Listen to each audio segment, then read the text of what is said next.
পাই টাকা।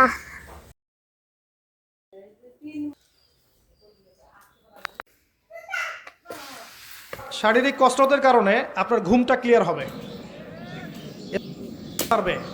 আপনার ক্ষুধা বাড়বে, খাবার রুচি বাড়বে, আপনি খাবেন বেশি, তখন ব্যায়াম করবেন, ফিজিক্যালি স্ট্রং হবেন এবং ঘুমাবেন ক্লিয়ার, মাথা ফ্রেশ থাকবে, তখন পড়াশোনা করলে মন বসবে। সকালে নাস্তা করবেন এমনভাবে যে,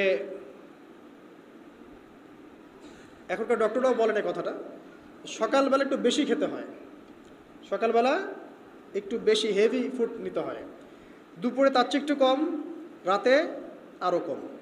আর আমাদেরটা উল্টা, কিন্তু সকালে অল্প একটু, দুপুরে একদম বিশাল, রাতের বেলা আরও বিশাল, নাকি?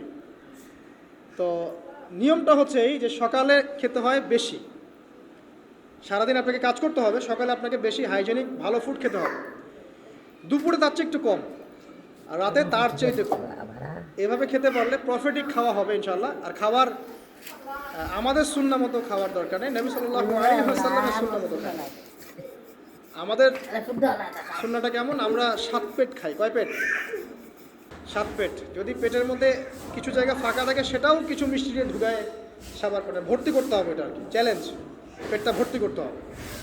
আর নবী সাল্লাল্লাহু আলাইহি ওয়াসাল্লাম খেতেন এভাবে যে, পেটটাকে 3 ভাগ করতেন, 1 ভাগ খাবার খেতেন, 1 ভাগ তিনি পানীয় পান করতেন, আর 1 ভাগটা ফাঁকা রাখতেন।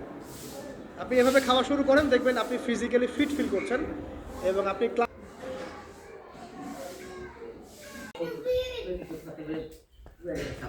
ঠান্ডা লাগবে। নানু ভাই কোথায়?